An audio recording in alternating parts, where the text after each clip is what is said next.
This is the children's reading for the week and those adults who are tuning in. It's Sunday afternoon, November 29th, just about an hour away from our evening service of worship. I'm just sitting here in the quiet of my study at the church building and reflecting upon the Lord's mercies today, praying, and wanted to do the readings for this week. So I read that portion from Faith Unfeigned concerning church membership from John Calvin for the adults and families to use in family worship this week. And now I want to do the children's reading from Building on the Rock, Book 2. Beware of Bad Friends. Once again, Bill had gone down to the docks to see Sam Jones. He knew his mother was probably worried about him, but Bill was becoming more and more attracted to Sam's invitation to go to sea. Sam was a wild boy with rebellious ideas who often used rough and coarse language, but he told Bill of the wonderful things he had seen in faraway lands. "Come on, Bill. My dad's the skipper, and I know he'll take you on. Think of how much fun we could have together." "But Mother won't let me go," Bill answered. "Besides, Captain Downs says I'm too young." Sam's reply was an oath, filled with rough language. Yet Bill would not admit to himself that Sam was but bad company for him, and kept visiting the docks in spite of the warning of his conscience. At home, Bill told his mother, "I want to go to sea. Sam's father's willing to take me on." "Oh, Bill," cried his mother, "you're all I have. I cannot part with you yet." "I'll have to go sometime, Mother," Bill grumbled. He refused to think about his mother. She was a widow and in poor health. She needed all the love and support he could give her, but that interfered with his longing to go to sea with Sam. This made him unpleasant to his mother, and he would often answer her roughly or not do what she asked. His mother became very worried and brought her concerns before the Lord often. She would pray prayers like this: "Lord, I'm afraid that Bill's under an evil influence. Please keep my boy from going astray." One Saturday evening, Bill sat up late watching his mother. "Oh, Mother, all you do is stitch, stitch, stitch. You'll wear yourself out."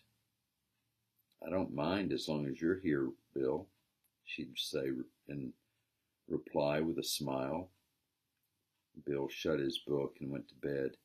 If only I could go to sea. At least I could earn something so she would not have to work so hard. The next morning, Bill awoke with the warm sun shining on him and the clean clothes which his mother had laid out for him. How fresh and neat they looked. And there, too, was his mother's work from the previous night, a new pair of pants, which she'd finished for him to wear to church. How good and dear Mother is, he thought. And again his eyes returned to his clothes. Somehow they brought out his mother's love and care as never before. In a wonderful way, Bill's heart and conscience were touched.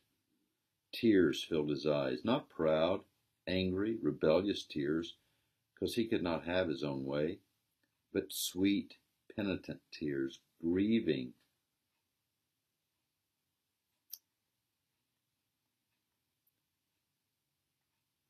for such a love as hers. "I'll never hurt her by going to sea," he thought.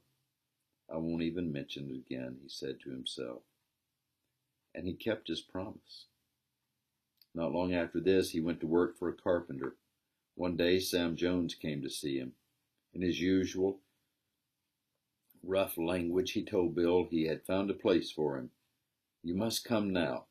Run away tonight."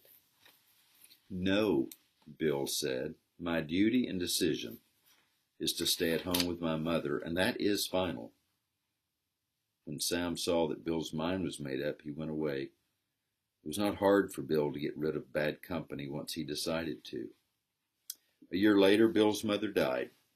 He felt that he could never thank God enough for speaking to his conscience on that sunny Sunday morning and keeping him at home. It had been the beginning of the best year of his life, when he was happy, doing all he could for his dear mother. You know, that's a good lesson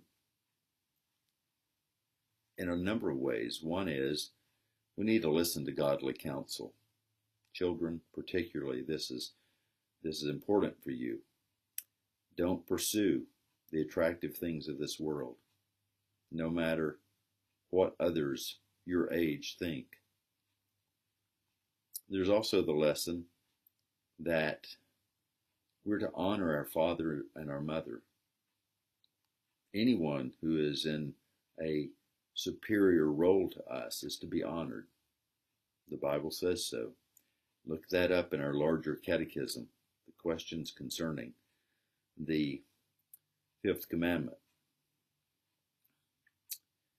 The other lesson is that we are most happy when we are doing for others and not for ourselves. Oh, we may think when we're indulging ourselves in some selfish little something that we're really happy, but it's often said the best way to get over impatience, the best way to get over our desire to or our unhappiness is to start thinking about others and doing for others. So I want to encourage you this week, do for others. Think more highly of others than of self, and particularly children. Do that for your parents. God gave them to you as a good gift. Treat them like a good gift this week. God bless you. Bye-bye.